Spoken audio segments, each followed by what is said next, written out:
Jaya Kunja Bihari, Jaya Radha Madhava, Jaya Kunja Bihari, Jaya Gopi Jana Vallabha, Jaya Girivaradari, Jaya Gopi Jana Vallabha, Jaya Kunja Bihari, Yashodanandana Braja Jana Ranjana, Yashodanandana Braja Jana Ranjana, Jamuna Tira Vanachari, Jamuna Tira Vanachari, Jayo Radha Madhava, Kunja Bihari, Gopi Jana Vallabha, Girivaradari, Yashodanandana Braja Jana Ranjana, Jamuna Tira Vanachari. Hare Krishna, Krishna Krishna, Hare Hare, Hare Rama, Rama Rama, Hare Hare, Hare Krishna,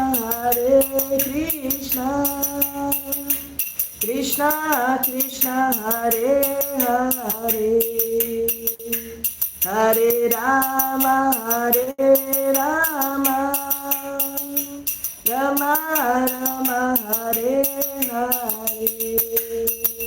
Jaya Prabhupada, Jaya Prabhupada, Jaya Prabhupada, Jaya Prabhupada, Prabhupada, Jaya Prabhupada, Jaya Prabhupada, Srimad Prabhupada. Hare Krishna, bom dia a todos, Srila Prabhupada aqui, Jai. Então, reverências a todos aí, obrigada pela participação. Prabhu Chaitanya Gosai, Hare Krishna, reverências, obrigada pelo convite também de fazer essa leitura do Śrīmad Bhagavatam, que é sempre muito nectária, né? Ler assim as palavras de Prabhupada e dessa escritura maravilhosa, assim, nos tira da lama mesmo, né? É realmente tanto falar quanto ouvir, maravilhoso. Então, muito obrigada aí pelo convite. Para quem não me conhece, meu nome é Krishnamayi Devidasi, eu sou discípula de Chandramukha Swami, atualmente resido aqui no Rio Bhakti Center, e vamos dar continuidade então à leitura do Śrīmad Bhagavatam aqui pelo Mayapur TV Brasil, ok? Nós estamos no canto 3, capítulo 14, intitulado A Gravidez de Diti ao Anoitecer, se eu não me engano. E hoje nós vamos ler uma sequência de versos que vai dos versos 13 ao verso 16, ok? Om Namo Bhagavate Vasudevaya, Om Namo Bhagavate Vasudevaya, Om Namo Bhagavate Vasudevaya. Bom, então primeiro eu vou fazer a leitura corrida tradicional de todos os versos e depois eu vou contextualizar e comentar, tá bom? Então vamos lá, verso 13 do capítulo 14 do canto 3. Purapita no Bhagavan Daksho do Hitrivatsala Kamvrinita Varam Vatsa Ityaprichataнаpritak. Pura, muito tempo atrás, Pita, pai, na, nosso, Bhagavan, o opulentíssimo, Daksha, Duhitri Vatsala, afetuoso com suas filhas. Kan, a quem, Vrinita, tu queres aceitar. Varan, teu esposo. Vatsaha, ó minhas filhas. Iti, assim. Aprithyata perguntou. Nos pritak, separadamente. Então, só para quem não estiver acompanhando, né? A gente está no meio da fala de Diti, que é a esposa do sábio Kashyapa, aqui fazendo um pedido a ele, dando alguns argumentos aqui, tá? Eu vou comentar melhor depois. Vamos fazer a leitura primeiro. Então, a tradução do verso diz o seguinte: muito tempo atrás, nosso pai, o opulentíssimo Daksha, que era afetuoso com suas filhas, perguntou separadamente a cada uma de nós a quem preferíamos escolher como nosso esposo. E o comentário de Prabhupada diz o seguinte: a partir deste verso, parece que antigamente o pai permitia à filha que esta escolhesse livremente um esposo, mas não que se associasse livremente com um provável candidato. Pedia-se separadamente às filhas que manifestassem sua escolha de um esposo que fosse famoso por seus atos e personalidade. A escolha final dependia da decisão do pai. Verso 14. Saviditvatmajanam no bhavan santana bhavana trayodasha datastasam yaste shilam anuvrata. Sa, Daksha, vivitva, compreendendo, Atmajanam, das filhas, na, nossa, Bhavan, indicação, Santana, filhas, Bhavana, bem-querente, Trayodasha, 13, Adadat, deu a mão, Tasham, de todas elas, Ya, aquelas que são, Te, tuas, Shilam, comportamento, Anuvrata, todas fiéis. A tradução desse verso diz o seguinte: Daksha, nosso pai bem-querente, após conhecer nossas intenções, deu a mão de 13 de suas filhas a ti, e desde então nós todas temos sido fiéis. O comentário de Prabhupada diz o seguinte: de um modo geral, as filhas eram demasiadamente recatadas para expressar suas opiniões diante do pai, mas o pai costumava aceitar as intenções das filhas através de outra pessoa, tal como a avó, a quem as netas tinham livre acesso. O rei Daksha apurou as opiniões de suas filhas e assim deu a mão das 13 a Kashyapa. Todas as irmãs de Diti eram mães, portanto, como ela era igualmente fiel ao mesmo esposo, por que deveria permanecer sem filhos? Prabhupada aqui ficando do lado de Diti. Verso 15.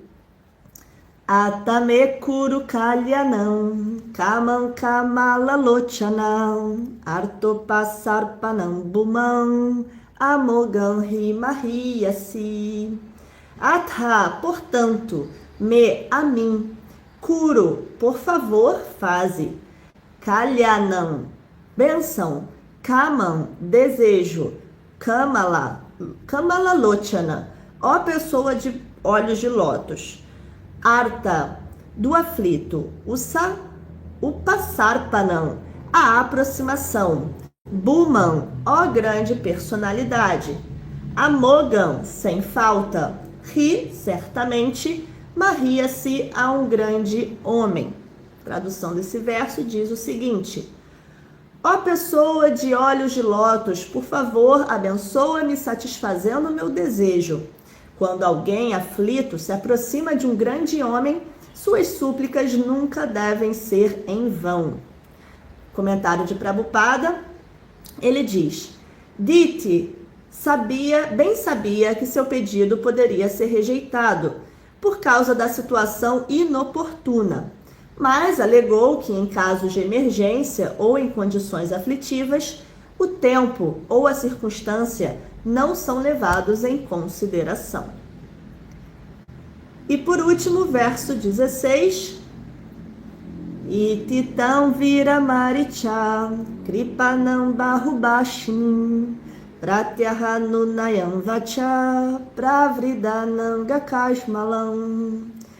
Iti, assim, tam, a ela, vira, ó herói, Maricha, o filho de Mariti, Kashyapa, Kripanam, a pobre, Bahubashini, falando excessivamente, Pratyaha, respondeu, Anunayam, apaziguando, Vacha, com palavras, Pravridha, bastante agitada, Ananga, luxúria, Kashmalam, contaminada.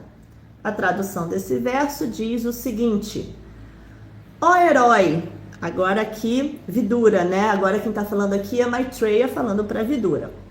Diti, estando assim agitada pela contaminação da luxúria e, portanto, desolada e falando em excesso, foi apaziguada pelo filho de Mariti com palavras adequadas.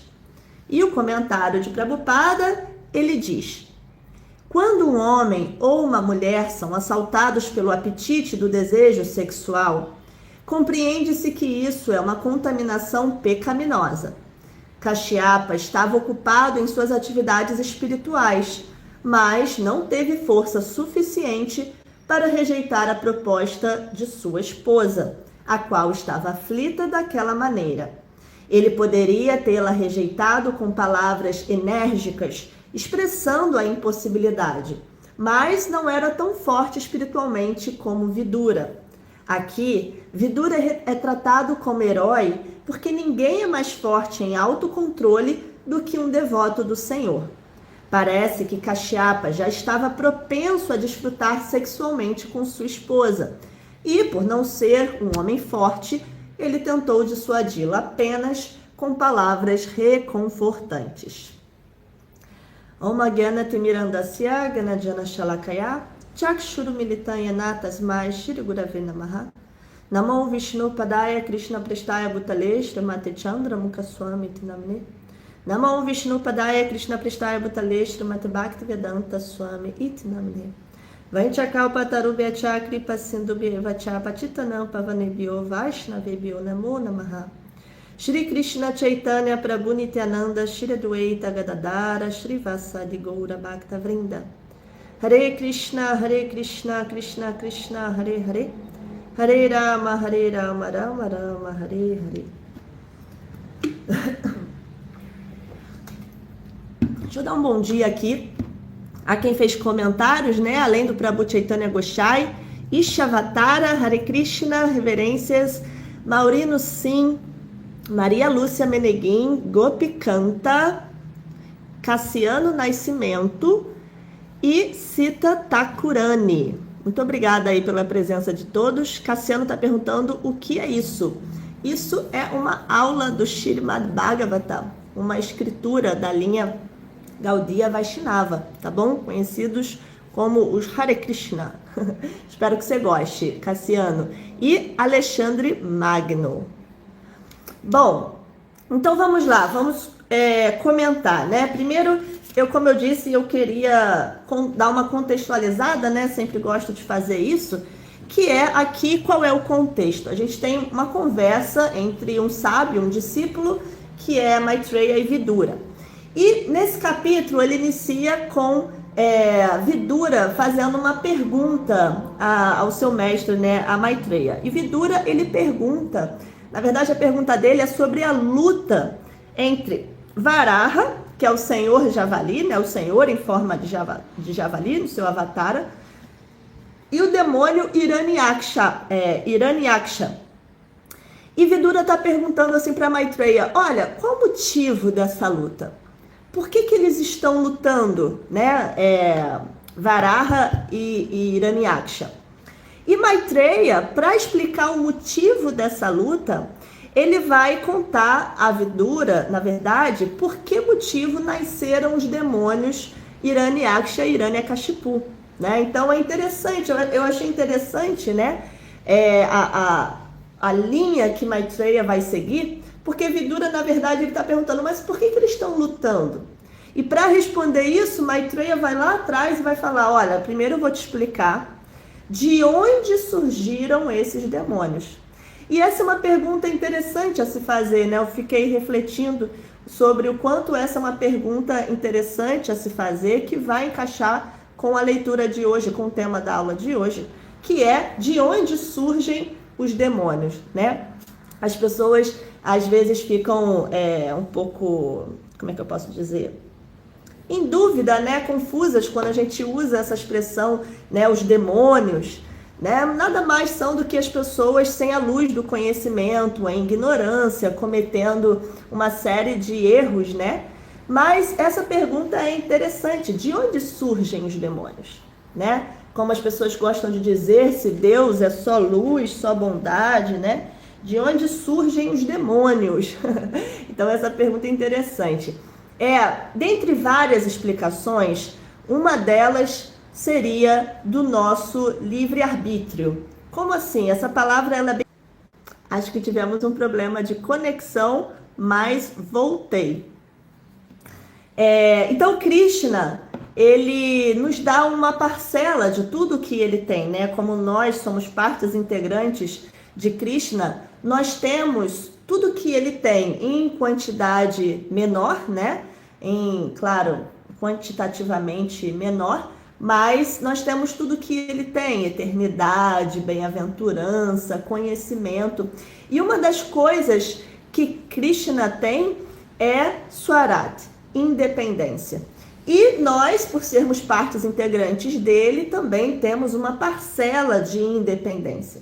Essa parcela de independência que nós temos é justamente esse nosso livre-arbítrio, né? A Krishna, ele nos permite ter essa liberdade de fazer a escolha de agir corretamente ou não, né? Fazer a escolha de amá-lo ou não. Então, Krishna, ele nos dá um pouquinho dessa Swarat, dessa independência, né?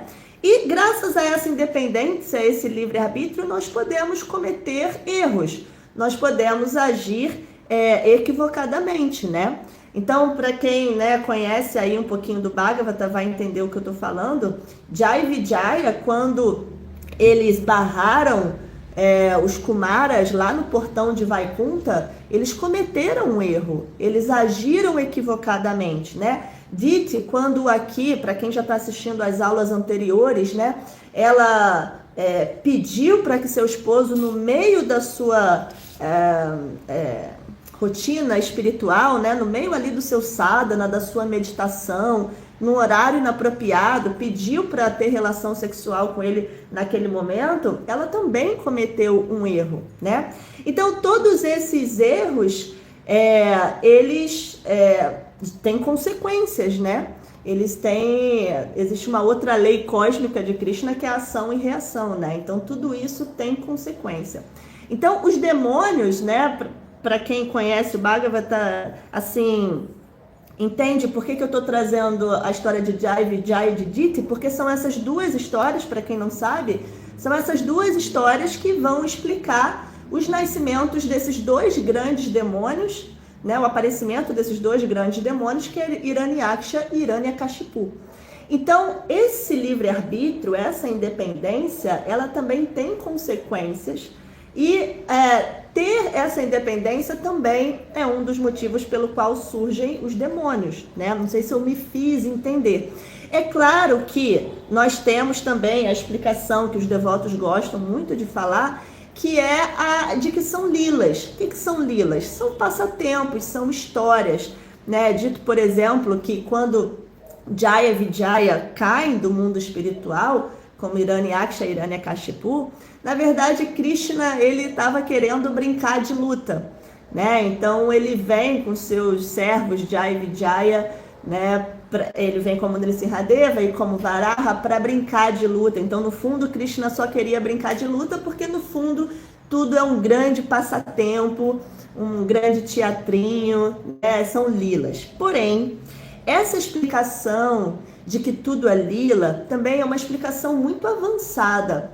É igual a gente, no estágio que a gente está neófito, querer ir lá nas histórias das gopis, da dança da raça, enfim, é muito avançado para a gente. Então, eu assisti uma aula uma vez de Acharya Deva, que ele falou, olha, é um pouco absurdo a gente querer dar como justificativa da Batalha de Kurukshetra que aquilo é uma lila, né? Obviamente, em última instância, tudo é lila, tudo é passatempo de Krishna, né? Tudo é um teatrinho, etc e tal. Mas esse é uma explicação, um assunto muitíssimo avançado, né? Aí a gente acaba negligenciando as lições que essas histórias têm pra gente no estágio em que a gente está. Então, é e não é, né? A Tintia Beda Beda. Então, são lilas, mas também a gente precisa entender que lições nós podemos tirar dessas histórias. O erro de Jaya e Vijaya gerou consequências. O erro de Diti gerou consequências. Quando nós temos liberdade e independência para agir corretamente ou incorretamente e escolhemos, porque Krishna nos dá essa permissão de escolher, escolhemos agir da maneira inadequada, né? Às vezes por ignorância e às vezes por teimosia mesmo, né? Por uma série de, enfim, sujeiras do nosso coração, mas a gente escolhe agir incorretamente, isso gera consequências, isso pode gerar, inclusive, demônios, como é o caso aqui da história em que a gente está, né? Então, é importante pensar sobre isso. Essa era uma reflexão que eu queria trazer. Bom, então, a gente começa aqui, esse capítulo, ele começa contando, primeiro, a gravidez de Diti ao anoitecer, que é a primeira explicação para o surgimento desses demônios. E no capítulo seguinte, a gente vai ver a história de Jaya e Vijaya, que é a explicação anterior a essa gravidez de Diti para o surgimento desses demônios, Hiranyaksha e Hiranyakashipu, tá? Então, nessa sequência de versos que nós lemos hoje, agora, né, nós lemos do 13 ao 16. Nessa sequência, especificamente, a gente tem aí a Diti não, né, que é a irmã dela, Diti, argumentando, interessante, né, como, na verdade, na aula anterior, né, os versos 11 e 12, Diti já estava argumentando com Kashyapa, né? Mas aqui nessa sequência ela continua argumentando, né, para que ele fizesse um filho com ela naquele momento. Esses argumentos, a gente pode concluir, né, eles mostram que ela já estava consciente, percebe? Ela já estava consciente que o momento não era apropriado. Porque se o momento fosse apropriado, ela não precisava argumentar tanto. Mas como ela já estava consciente que aquele não era o momento certo para fazer aquilo, ela começa a dar uma série de argumentos. Então, só para a gente rememorar aqui os argumentos da sequência que a gente leu hoje, Diti dá 3 argumentos aqui nesses versos que nós lemos. Aliás, por que né, por que o momento era inapropriado, né? Existem 2 motivos aqui que provavelmente os Prabhus já falaram nas aulas anteriores, mas caso a pessoa esteja vendo só hoje a aula, né? Por que o horário, assim, a situação era inapropriada? Primeiro porque Kashyapa, o esposo dela, estava no meio das suas obrigações espirituais. Ele estava em transe, em meditação, tinha acabado de fazer ali oferendas, né? Enfim, no meio de uma obrigação espiritual, não era o momento, né? Ele estava em outro tipo de atividade. E o segundo motivo é que era um horário inauspicioso, né? Era o horário de Sandhya, assim, 6 da noite, mais ou menos, a mudança da tarde para a noite. Então, é dito que nesse horário não se deve gerar filhos, porque é um horário em que estão passando muitos fantasmas, muitos demônios, muitas almas caídas. E se você gera um filho, né? Se você tem uma prática sexual para gerar um filho nesse horário, pode ser que você atraia uma alma dessa para o seu ventre, né? Então, não era o horário apropriado e ela sabia, tanto que ela estava argumentando, mas o desejo dela era muito intenso, né? Então, ela começa a argumentar. Então, resumindo, quais são os 3 argumentos que Diti utiliza aqui para convencer seu esposo?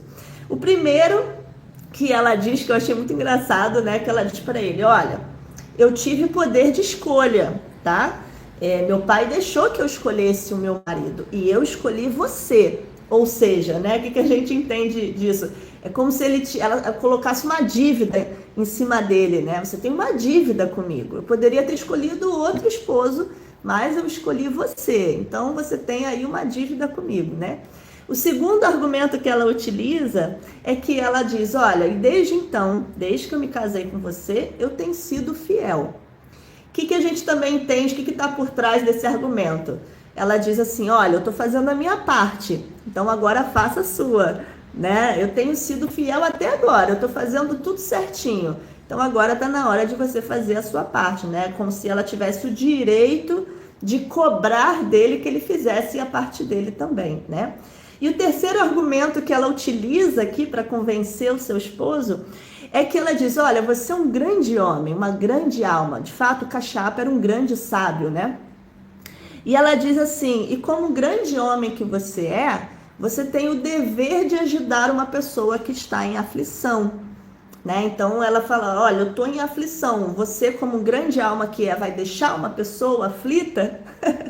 Né? Então você tem o dever como grande alma que como Mahatma que de ajudar uma pessoa aflita. Então ela dá aí esses 3 argumentos para convencê-lo a largar tudo e fazer um filho com ela naquele momento, né? Então, como eu já disse, porque ela estava consciente que não era o momento apropriado, por isso que ela está argumentando tanto. E aí outra reflexão que eu gostaria de levantar aqui sobre esses argumentos de Diti é o perigo da gente usar a nossa inteligência para quebrar regras e regulações ou para justificar nossos pecados. Não é perigoso? Né? Imagina, ela está usando toda a inteligência dela, todo o conhecimento dela, né, para justificar um pecado que ela quer cometer, né? Então, eu já ouvi meu mestre, né, falando isso numa aula, do perigo da luxúria se assentar na inteligência. A gente vai falar sobre isso porque isso é comentado na Bhagavad Gita por Krishna, né? Mas enquanto a luxúria ela está assentada nos sentidos ou na mente, ainda temos uma chance. Agora, quando essa luxúria se assenta na sua inteligência, no seu intelecto, o que você começa a fazer? Você começa a usar todo o seu conhecimento, inclusive espiritual, toda a sua inteligência, todo o seu intelecto, para justificar os seus pecados, para justificar os seus erros. Então você começa, mas acho que não precisa 16 voltas, porque qualidade é mais importante do que quantidade, né? Eu tenho ouvido muito isso, enfim, me preocupa um pouco, mas então eu não preciso fazer 16 voltas porque a qualidade é mais importante que a quantidade, né? Uma coisa é uma coisa, outra coisa é outra coisa. Enfim, esse é outro assunto, não vou entrar aqui, mas a gente começa a querer, não precisa fazer determinada austeridade porque a minha saúde, enfim, a gente começa a usar toda a nossa inteligência porque no fundo a gente quer satisfazer os nossos sentidos. Então lá na Bhagavad Gita, Krishna explica no capítulo 3, verso 40, ele vai dizer o seguinte: Indriyani manobuddhir ashadistanamuchyate etaivi mohayatyesha gyanam avritya dehinam. Os sentidos, a mente e a inteligência são os lugares de assento para esta luxúria. Através deles, a luxúria confunde o ser vivo e obscurece o verdadeiro conhecimento que ele possui. Então, eu vou ler o significado de Prabhupada porque é bem curtinho e é muito, muito bom. Olha só. O inimigo capturou diferentes posições estratégicas no corpo da alma condicionada. E, portanto, o Senhor Krishna indica aqui quais são esses lugares, para que quem quiser vencer este inimigo possa saber onde encontrá-lo. A mente é o centro de todas as atividades dos sentidos. E assim, quando ouvimos falar sobre os objetos dos sentidos, a mente geralmente torna-se um poço de ideias para o prazer dos sentidos. várias, agitações e ideias de como satisfazer meus sentidos. E como resultado, a mente e os sentidos tornam-se os repositórios da luxúria. Ou seja, toda a nossa luxúria, que é o nosso egoísmo, ele vai se assentar onde? Aqui, justamente na mente e nos sentidos. Em seguida, o departamento da inteligência torna-se a capital das propensões luxuriosas. A inteligência é o vizinho contíguo da alma espiritual. A inteligência luxuriosa influencia a alma espiritual a adquirir o falso ego e a identificar-se com a matéria, e aí com a mente e então com os sentidos. Olha o perigo da inteligência luxuriosa. A alma espiritual vicia-se em desfrutar dos sentidos materiais e erroneamente aceita isso como verdadeira felicidade. Quando Krishna explica a hierarquia, né? Que você tem primeiro o corpo grosseiro, os sentidos, a mente, a inteligência e a alma. A inteligência é a que está mais próxima da alma. Então, o perigo de uma inteligência luxuriosa é que ela vai influenciar totalmente a alma. E a alma vai se identificar com esse falso ego, né, com esse falso personagem, vai se identificar com a matéria e vai o tempo todo, né, querer aceitar como felicidade o desfrute do corpo, dos sentidos, né? E aí a mente, o corpo, o sentido já está tudo contaminado, porque a inteligência está luxuriosa. Então é muito perigoso, né, quando a gente realmente deixa que a luxúria se assente no nosso intelecto, na nossa inteligência. Porque quando a luxúria está assentada somente no corpo, nos sentidos e na mente, a sua inteligência ela pode falar assim, ok, a gente está aqui com o corpo luxurioso, com sentidos luxuriosos e com a mente luxuriosa. Mas a inteligência vai falar, ok, isso é só a luxúria que está lá assentada nos sentidos, eu posso fazer pouco caso disso. Acontece desejos em momentos inapropriados, coisas que eu queria fazer, mas não devo, né? Então a inteligência, quando ela não está luxuriosa, ela consegue falar, tudo bem, isso é só a mente, isso é só o corpo, esses são só meus sentidos, faz parte desse mundo, mas eu não me identifico. Agora, quando a inteligência ela está luxuriosa, aí a alma se identifica com o falso ego e aí você se identifica com aqueles desejos, com aquela mente, com aqueles sentidos e aí faz tudo que não deveria fazer e isso gera consequências, né? Então, Dite aqui, ela tá com uma inteligência luxuriosa porque ela tá usando bons argumentos para justificar o seu pecado, justificar o seu erro, né, naquele momento ali.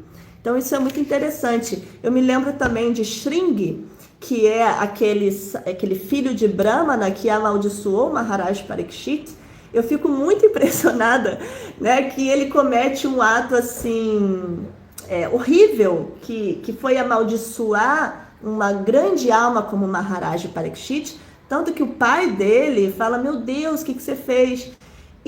Mas Shringi, depois que ele amaldiçoa, ou no momento que ele está amaldiçoando, ele se utiliza de argumentos, assim, ele utiliza todo o conhecimento que lhe foi passado bramínico, ou bramânico, né? Que o seu pai lhe passou, para justificar aquela maldição. Como ele também tem uma inteligência luxuriosa, né? No fundo, ele estava sendo só um menino mimado que queria, estava com raivinha, né? De quem tinha botado ali a guirlanda de cobra no seu pai. Mas ele utiliza argumentos inteligentíssimos para justificar aquele pecado que ele cometeu. Outra pessoa que eu me lembro também é de Arjuna, né? Arjuna, no começo da Bhagavad Gita, ele está com a inteligência luxuriosa.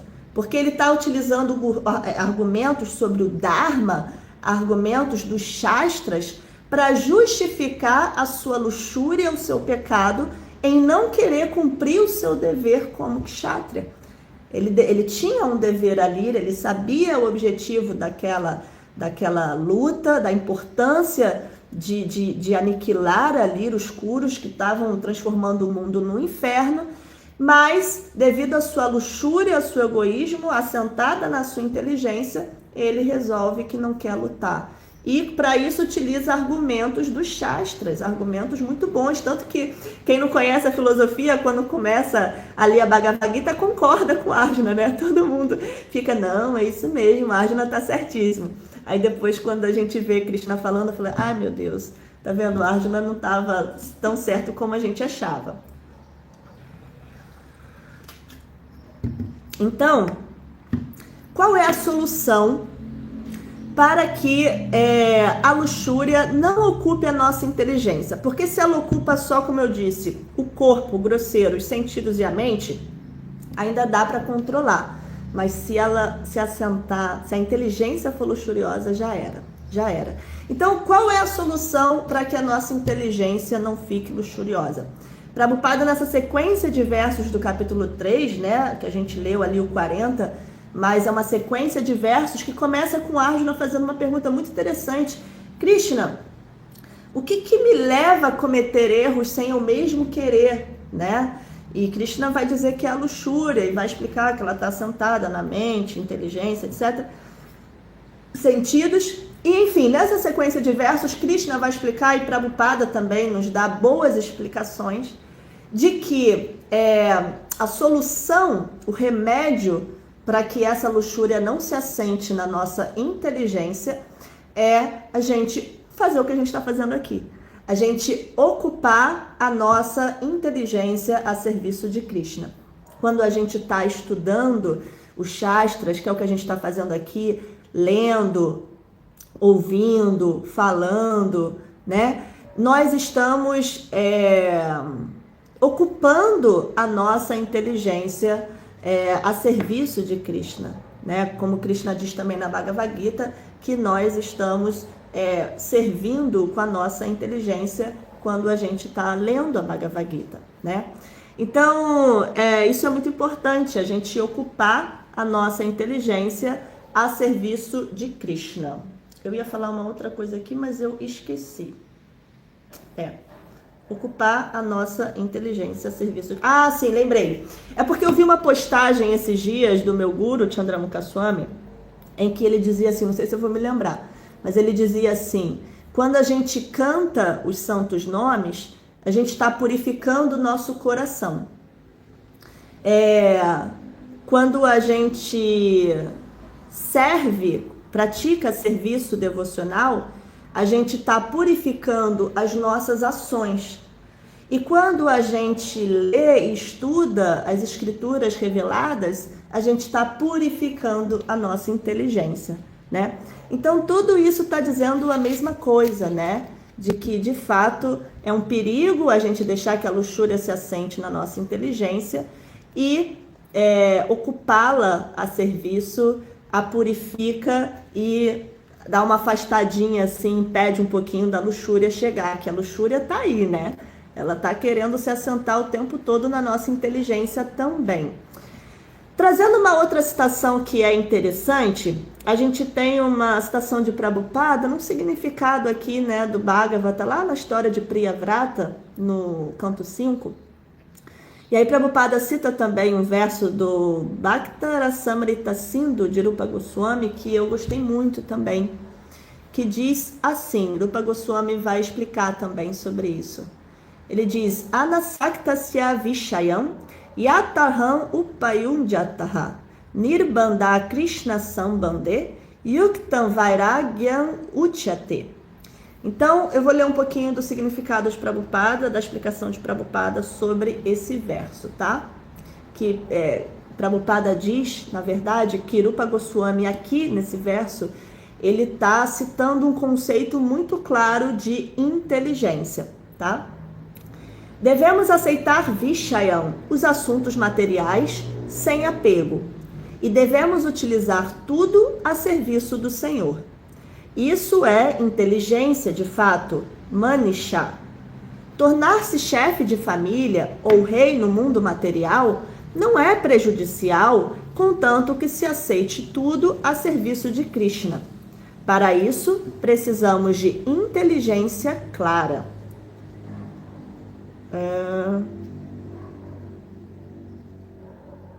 Bom, acho que é isso. Aí depois aqui ele já vai entrar em outros tópicos, em outros assuntos, né? Mas aqui ele traz essa citação também, deixa eu contextualizar, porque a gente tem aqui a história de Priyavrata, que ele está num dilema, né? Ele recebe 2 conselhos, um conselho de Brahma e o conselho de Narada. O conselho de Narada é que Maharaja Priyavrata, ele se torne um renunciante. E o conselho de Brahma é que ele se torne um grihasta, que ele, né, tenha esposa, filhos e um reino e cuide de um reino. E, na verdade, ele sabe que tanto o Senhor Brahma quanto Narada são grandes sábios, grandes almas, e que ele precisa aí, de alguma forma, aceitar a instrução dos dois. Então, Prabhupada explica, né, que o dilema dele era aceitar instruções dos dois. Deixa eu ler aqui rapidinho, que é muito legal também. A palavra Manishaya, pela inteligência, é de especial importância. Talvez Priyavrata argumentasse que o Senhor Brahma lhe estava pedindo que aceitasse a vida familiar e a responsabilidade de governar um reino, embora Narada Muni o tivesse aconselhado a não se casar e a não se envolver com assuntos materiais. Já que tanto o Senhor Brahma quanto Narada Muni eram autoridades genuínas, Priyavrata teria de enfrentar o dilema de quem ele deveria aceitar. Em tais circunstâncias, o uso da palavra Manishaya é muito apropriado, né? Ele usou a inteligência dele, clara, purificada, para fazer essa decisão. E usá-la indica como tanto Narada Muni quanto o Senhor Brahma são autorizados a dar instruções. Logo, Priyavrata não deveria menosprezar nenhum deles, senão que lhe seria apropriado usar de sua inteligência para seguir o conselho de ambos. E aí o que Priyavrata faz? Ele, né, ali depois de estar no momento em que ele queria ser um renunciado, ele aceita uma família, ele aceita a responsabilidade de cuidar de um reino. No final da vida, ele toma Vanaprastha, se desapega totalmente dessa família, desse reino, volta a ser um renunciante e volta a se dedicar, como ele queria desde o início, né, a vida dedicada a serviço de Deus, né, integralmente, e é liberado. Então eu não me lembro quem é que fica com dúvida aqui, mas é alguém que fica com dúvida, não sei se é Vidura, mas fica assim, como que ele... foi Maharaj Parikshit. Como que ele conseguiu ser tão bom marido, tão bom rei, e depois ficou totalmente desapegado e ser tão bom renunciante e ser liberado, né? Então, Prabhupada e Rupa Goswami estão explicando isso aqui, justamente porque ele tem uma inteligência em que ele assume os assuntos materiais sem apego e utiliza tudo a serviço de Krishna. Então, no final da vida, ele não teve dificuldade de desapegar, né? Então, essa seria a solução para a gente não deixar que a luxúria se assente na nossa inteligência. Deixa eu dar uma pausa aqui para ler alguns comentários, que temos algum. Fundamental o tema, agradeço muito. Obrigada a você, Amanda Fioravanti. Sérgio Freitas, obrigada. Jean Martins. Sundari Ayurveda. A solução é sempre educar nossos sentidos, mente e inteligência. E essa educação vem do Bhakti, com amor verdadeiro nos principais, compreendido com humildade e sem arrogância. Vejo isso um ideal. É verdade, Sundari.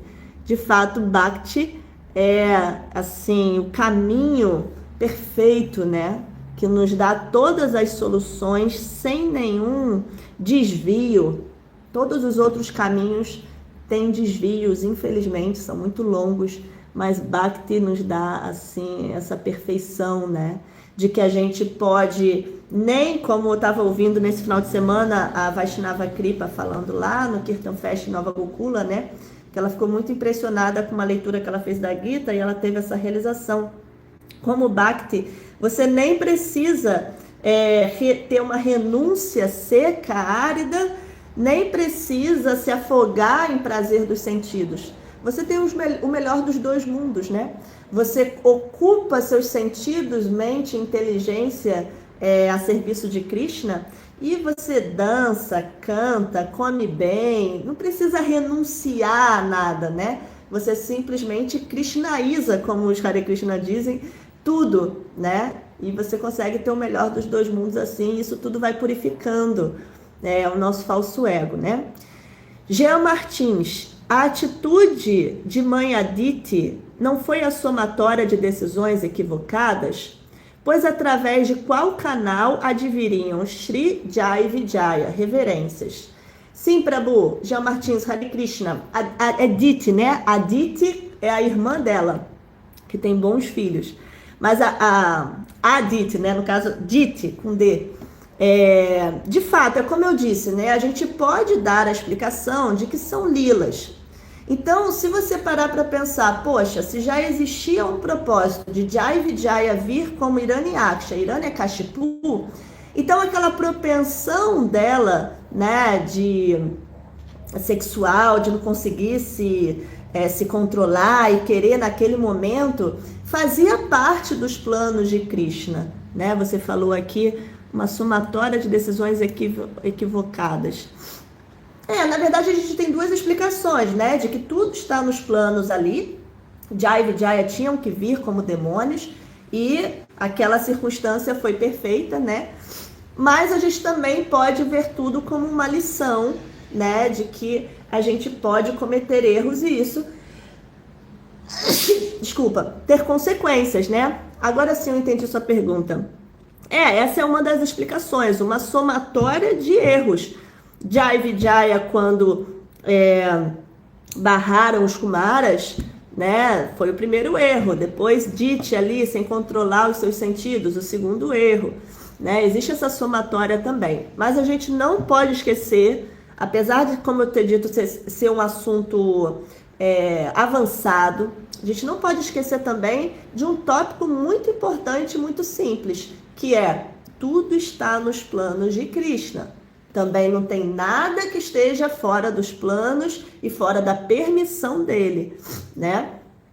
Como é que é a palavra em sânscrito? Esqueci, para permissor. Então, esqueci. Mas então, a gente não pode se esquecer desse ponto também, né? Não existe injustiça, não existe maldade, não existe erro em última instância, né? Tudo está dentro da permissão de Krishna e dos planos dele.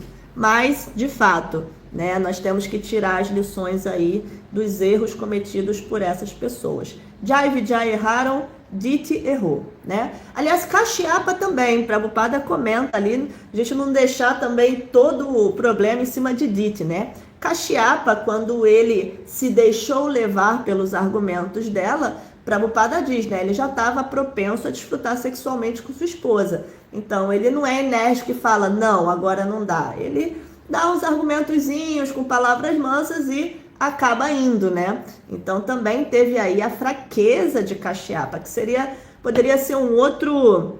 Aliás, vou terminar com esse tema, então, né? Do autocontrole e da fraqueza de Kashyapa também. Deixa eu só ler aqui, Altíssimo e Preciado, porque não se pode mentir a Guru Krishna. Sim, Shri Krishna pode ser surpreendido por nossas escolhas em relação ao nosso karma? Acredito que não, né? Se ele é a causa de todas as causas, o controlador de tudo, aquele que é o permissor e o observador, aquele que está nos corações de todas as entidades vivas, aquele que é a fonte de todas as entidades vivas, acho difícil que ele seja surpreendido, né? Nós é que somos surpreendidos por eles. Tudo está dentro do controle. Krishna diz na Bhagavad Gita que ele conhece o passado, o presente e o futuro, né? Ele conhece a personalidade de todos nós, o nosso presente, nosso passado, nosso futuro. Então, ele não pode ser surpreendido por nós, tá? Mas então, para fechar, nós vamos falar sobre essa fraqueza de Kashyapa, para esse peso não ficar só em cima de Diti, né? Porque, como eu disse, Kashyapa podia ter falado, não é o momento. Mas, Prabhupada usa a expressão, né? Por ele ser um homem fraco, Prabhupada é pesado, né? Fala assim, por ele ser um homem fraco, ele não fala energicamente, não nega energicamente o pedido de Diti, né? Fica ali falando palavras mansas, porque já estava propenso a isso e acaba indo, né?